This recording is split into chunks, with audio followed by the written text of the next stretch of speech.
I had a breath session with an atheist yesterday, and it was astounding. Hi, I'm Nick, former medical doctor turned soul doctor, and I wanted to chat about this because I wasn't sure how things were going to go going into it. Atheism. I don't believe in, I don't believe in a higher power, God, something else like that. Not just I don't know, but I firmly know that it's a no. And I'm still learning. I didn't ask more about what atheism meant to them.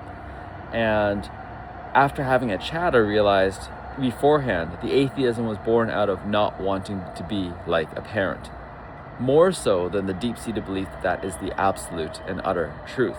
And I realized there was space there. And then I realized I used this story, and we use the male here just to make it easier. I realized, the only person that doesn't recognize that Billy is like his father is Billy. And there was something there that, as opposed to going after our own dreams, it's going after the anti-dreams of the father. And then also recognizing and listening to that, how I sometimes may do that as well. It's almost a pattern in my generation to be like, I don't want to be anything like my parents, rather than thank you, parents, for everything you've done, not done, or were not, so that I am where I am right now, exactly the way I want to be. So either way, going into the breath session, I was like, all right, we'll see what happens. Maybe even nothing, and that's okay. Because for me, it's usually some form of spiritual experience coming back into creation, connection. And I no longer am trying to impose that, impart that, rather just make space for it, mind, body, and soul. And then through the process, there were tears, shaking, shuddering. This is the first breath session ever for this person. And it was wonderful to watch and to witness. And even then, I don't know what's going on for sure until afterwards. And there was a share, and there was clarity, and there was truth. And there were things that had happened that were such mirrors and echoes of the parent onto the child, and the child echoing those experiences, and experiences that had powerful emotional attachments. In this case, probably shame and guilt and power dynamics and things like that. And I was so grateful to be able to receive, to hear, without a space other than just, I get to hear. I get to witness someone. And I had already set it up. I recognized the wisdom in setting up. I set up before. I was like, if something really bad you shared afterwards, it just is. And it's just the thing that you're saying. It isn't anything other than that. And it allowed space for trust, for truth to come out, for amends to want to be made, for forgiveness, for the Ho'oponopono. I put that song on. That's the song that I added. I felt like that was really important. Please forgive me. I'm sorry. Thank you, and I love you. And it really is.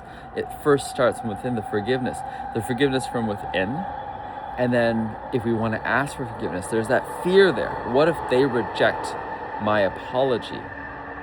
Then what does that mean? And does that break the relationship I now have? And I recognize that. So first, forgiving myself. And then second, having the courage to ask for without expecting forgiveness. Now that I forgive myself, you should forgive me too, right? It's like, no. But most likely, yes. But no expectation. Rather, the time differential may still be there.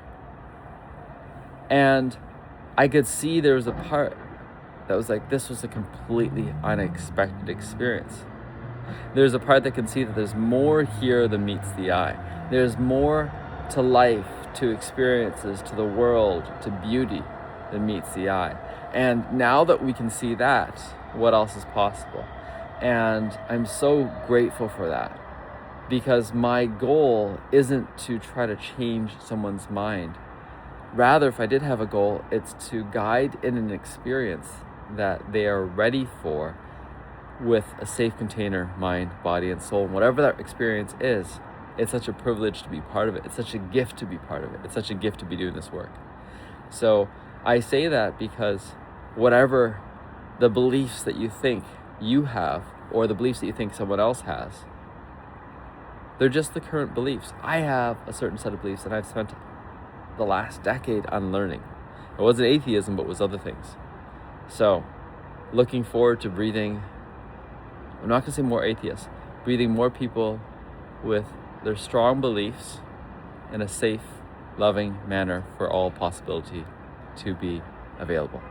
Ciao for now.